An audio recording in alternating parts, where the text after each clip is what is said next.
Hello everyone, welcome back to my channel. So today we are going to study the procedure of nasogastric intubation, and along with that we are going to study how we will provide a nasogastric feeding. So before moving toward nasogastric feeding care, we will proceed with nasogastric intubation. So nasogastric intubation is the process of inserting a soft tube through the nose into the stomach to provide nutrition, fluids or medication when the patient is unable to take orally. So basically nasogastric intubation एक ऐसा procedure होता है जो हम perform करते हैं ऐसे patient पे जो कि ओरली कोई भी फ्लूइड, मेडिकेशन, न्यूट्रिएंट्स इनटेक ना कर पाए, उन पेशेंट्स को हम नेसोगैस्ट्रिक इंट्यूबेशन प्रोवाइड करते हैं। तो बेसिकली इसमें हम लोग क्या करते हैं, हम इसका प्रोसीजर समझने से पहले हम क्यों करते हैं पर्पस जान लेते हैं। The purposes are to provide adequate nutrition, उन्हें प्रॉपर अमाउंट में न्यूट्रिशंस प्रोवाइड करने के लिए, टू मेंटेन फ्लूइड्स और इलेक्ट्रोलाइट बैलेंस, क्योंकि वो ओरली कोई भी फ्लूइड्स नहीं इनटेक कर पा रहे हैं तो उनकी बॉडी में इलेक्ट्रोलाइट बैलेंस जो है वो इम्बैलेंस ना हो जाए, मतलब उसमें हमारा जो भी सोडियम आयन, पोटेशियम आयन, जितने भी इलेक्ट्रोलाइटिक बैलेंसेस हो रखे हमारे बॉडी में, उन सबको इम्बैलेंस से प्रिवेंट करने के लिए, टू डिकम्प्रेस द स्टमक। अगर हमारे बॉडी में कोई प्रॉपर अमाउंट में फूड्स वगैरह, न्यूट्रिशन वगैरह नहीं जाएंगे तो एसिडिक कोई भी चेंजेस वगैरह ना हो, जिस वजह से क्या होता है, एसिडिक चेंजेस होते हैं तो हमें एब्डोमिनल डिस्टेंशन की शिकायत देखने को मिलती है। तो डिकम्प्रेस करने के लिए स्टमक को, ऑब्टेन करने के लिए गैस्ट्रिक सैंपल और एडमिनिस्टर करने के लिए मेडिकेशंस। अब हम ये किन किन पेशेंट को प्रोवाइड करते हैं नेसोगैस्ट्रिक इंट्यूबेशंस। तो it is indicated in unconscious patient with dysphagia मतलब होता है कि जिनको डिफ़िकल्टी होती है खाना को स्वेलो करने में। कोमाटोज पेशेंट, जो पेशेंट कोमा में रहते हैं। Post head and neck surgery, ऐसे पेशेंट जिनको हेड और नेक सर्जरी हो रखी है और क्योंकि सर्जरी हो रखी है इस वजह से वो ओरली इनटेक नहीं कर पा रहे हैं। फेशियल पैरालिसिस है, पेशेंट ऑन मैकेनिकल वेंटिलेशंस। अब हम ये प्रोसीजर किन किन पेशेंट में नहीं कर सकते, नेसोगैस्ट्रिक हम किन किन पेशेंट में नहीं कर सकते, कॉन्ट्रा इंडिकेशन क्या क्या है। तो it is contraindicated oesophageal varices, किसी को अगर ईसोफेजियल वेरिसिस हो रखा है, गैस्ट्रोइंटेस्टाइनल ब्लीडिंग हो रही है, क्योंकि ये जो हमारा इंट्यूबेशन हो रहा है वो हमारे नोज से डायरेक्ट हो रहा है स्टमक तक, और अगर हमारे गैस्ट्रोइंटेस्टाइनल में ब्लीडिंग हो रही है तो हमें इस नेसोगैस्ट्रिक इंट्यूबेशन प्रोसीजर को तुरंत वहाँ पे रोक देना है, क्योंकि ये हमारे लिए एज अ कॉन्ट्रा इंडिकेशन काम कर रहा है। फेशियल फ्रैक्चर हो रखा है तो हम नहीं प्रोवाइड कर सकते हैं। सीवियर एपिस्टेक्सिस हो रही है, एपिस्टेक्सिस मतलब होता है ब्लीडिंग फ्रॉम नोज हो रहा है, तो हम ये प्रोसीजर नहीं कर सकते हैं। और अगर उनकी इसोफेशियल सर्जरी हो रखी है तो अब इसमें आर्टिकल्स क्या क्या रिक्वायर्ड होते हैं। एनजी ट्यूब रिक्वायर्ड होता है, मान लीजिए कि ये हमारा क्या है, एनजी ट्यूब है, एनजी ट्यूब रिक्वायर होता है। 50 ml की सिरिंज रिक्वायर होती है। लुब्रिकेंट रिक्वायर्ड होता है, लुब्रिकेंट किस लिए रिक्वायर्ड होता है वो मैं आपको बाद में बताऊंगी। ग्लव्स रिक्वायर्ड होता है, एडेसिव टेप रिक्वायर्ड होता है, स्टेथोस्कोप रिक्वायर्ड होता है, किडनी रिक्वायर्ड होती है, किडनी ट्रे और a glass of water. Now we will move toward the procedure of nasogastric intubation.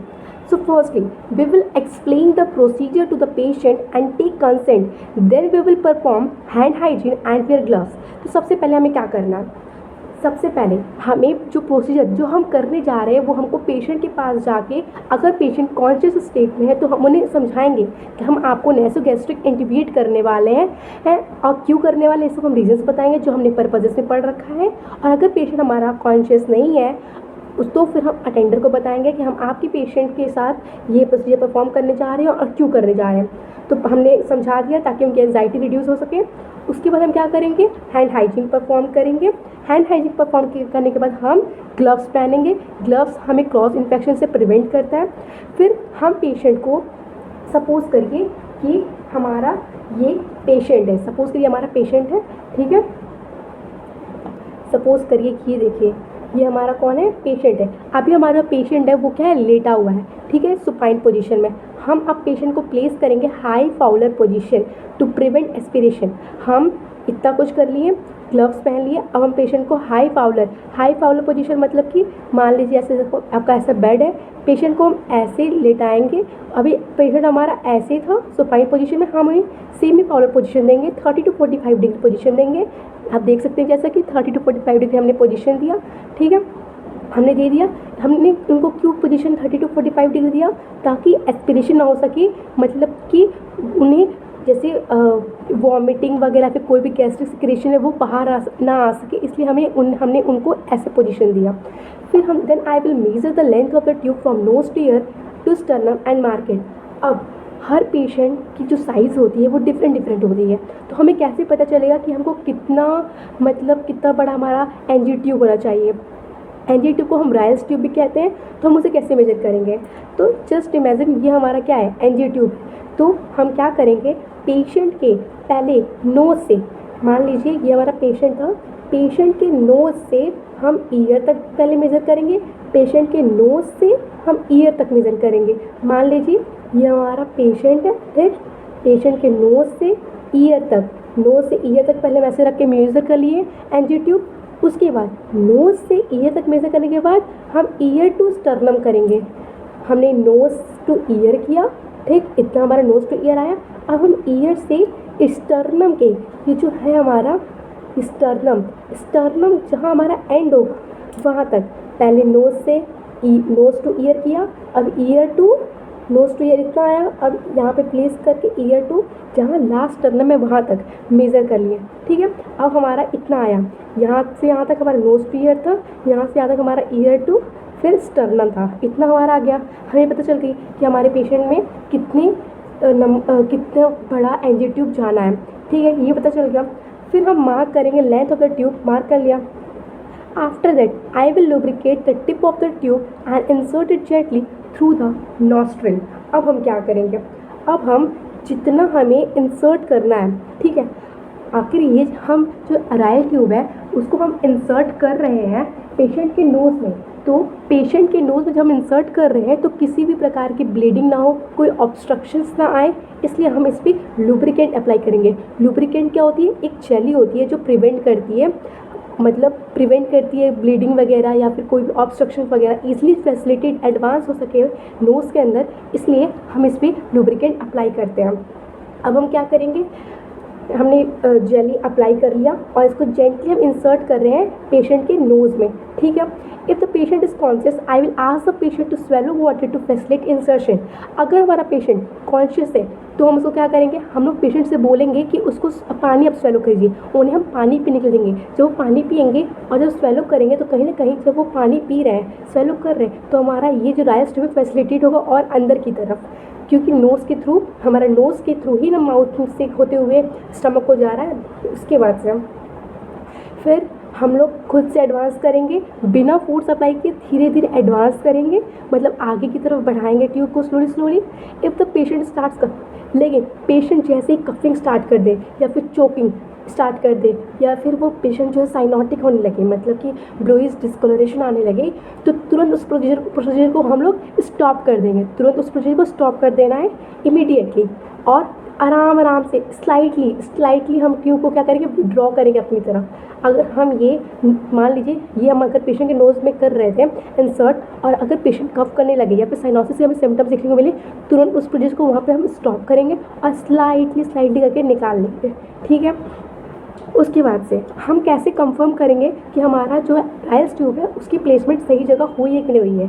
कहीं वो ईसोफेगस में जाने की जगह कहीं हमारे ट्रैकिया में तो चला नहीं गया, क्योंकि जो हमारा ईसोफेगस है, क्योंकि जो हमारा ईसोफेगस और ट्रैकिया है वो आसपास है। हमारा ईसोफेगस आगे है, ट्रैकिया हल्का सा पीछे का, तो कभी ईसोफेगस में जाने की जगह ट्रैकिया में ना चला जाए। इस चीज़ की हम कन्फर्मेशन कैसे करेंगे, तो confirmation of placement after insertion I will check the placement. कैसे, by aspirating gastric content, checking pH usually 1 to 4, observing colour of aspirate, then I will secure the tube with adhesive tape. अब ये हम कैसे confirm करेंगे placement जब हम आपको feeding पढ़ाएंगे उसमें बताएंगे, ठीक है। अब कभी कभी क्या होता है, हम इंट्यूबेट करते हैं तो हमें कुछ कुछ कॉम्प्लिकेशन देखने को मिल जाते हैं, जैसे कि एस्पिरेशन, जैसे हमने इंसर्ट किया तो पेशेंट ने क्या कर दिया, एस्पिरेट कर दिया, नेजल इंजरी हो गई है, साइनसाइटिस हो गया है, इन्फ्लामेशन हो गया साइनस में, ईसोफेजियल ट्रॉमा हो गया है, मिसप्लेसमेंट इनटू लंग्स, वही मैंने बताया। कभी कभी क्या होता है, ईसोफेगस में ट्रैकियम चला जाता है, लंग्स में चला जाता है। तो ये हो गया हमारा नेसोगैस्ट्रिक इंट्यूबेशन का प्रोसीजर। अब हम लोग पढ़ेंगे कैसे हम नेसोगैस्ट्रिक ट्यूब्स के वाया फीडिंग करते हैं, ठीक है। तो अब हम पढ़ेंगे nasogastric tube feeding. Nasogastric tube feeding is the administration of liquid nutrients directly into the stomach through the NG tube. तो एनजी ट्यूब फीडिंग हमारा क्या होता है, लिक्विड न्यूट्रिशन का एडमिनिस्ट्रेशन डायरेक्टली स्टमक में थ्रू एनजी ट्यूब।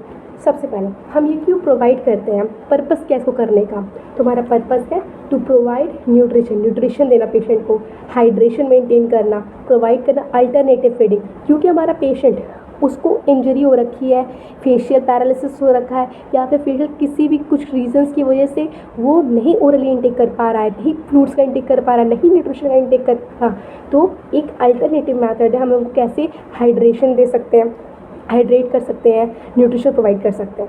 अब types of feeding, bolus feeding, intermediate feeding, continuous feeding. अब हम देखते हैं इसको हम कैसे परफॉर्म करेंगे, प्रोसीजर क्या है। तो हमने आपको बताया before feeding I will check doctor order. पहले हम पेशेंट के पास जाएंगे, हम पहले पेशेंट के पास जाने से पहले हम फाइल चेक करेंगे कि डॉक्टर ने ऑर्डर क्या दे रखा है, ठीक है।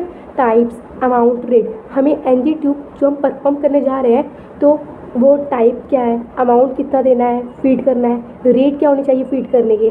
उससे पहले उसके बाद क्या करेंगे, एसेस करेंगे बाउल साउंड, चेक करेंगे गैस्ट्रिक रेसिडुअल वॉल्यूम, कंफर्म करेंगे ट्यूब प्लेसमेंट, इंश्योर करेंगे फीड हमारा रूम टेम्परेचर पे हो। सबसे पहले हम पेशेंट को बैठाएंगे किसमें, सेमी पाउलर पोजीशन में। देखिए पेशेंट हमारा सुपाइन पोजीशन में था, ठीक, उसको हम सेमी पाउलर पोजीशन दिए। पेशेंट हमारा सुपाइन पोजीशन में था, उसको हम सेमी पाउलर पोजीशन दिए, ठीक है। 30 to 45 डिग्री रेस कर दिए।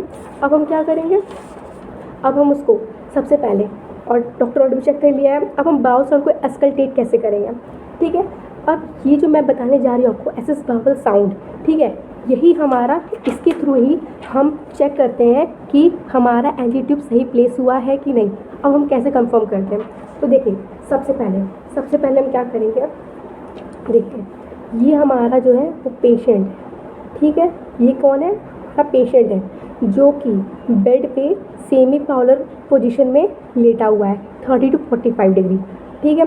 अब मान लीजिए इसका जो स्टर्नम है वो है यहाँ पे, उसका स्टर्नम, ये क्या है हमारा स्टर्नम हमारा यहाँ पे क्या हो रहा है, एंड हो रहा है, ये एंड ऑफ द स्टर्नम है, एंड ऑफ स्टर्नम है, ठीक। अब ये पेशेंट का नोज़ है, ठीक है। हमने हमारा ये जो एनजी ट्यूब है जो इंटीब्यूट हो रखा है, जिसका इंटीब्यूशन हो रखा है, ठीक है, अब ये इंटीब्यूट हो रखा है, ठीक है। अब हम क्या करेंगे, जो जहाँ तक हमारा स्टर्नम है, यहाँ तक हमारा, देखो हम लोग उसको मेजर कैसे कर रखे थे, नोज़ टू ईयर, ठीक, ईयर टू लास्ट स्टर्नम, ऐसे एनजी ट्यूब को मेजर करते हैं, नोज़ से होते हुए, इसोफेगस से होते हुए स्टमक तक वो आके प्लेस हो रखा है। अब हम चेक कैसे करेंगे, ठीक है।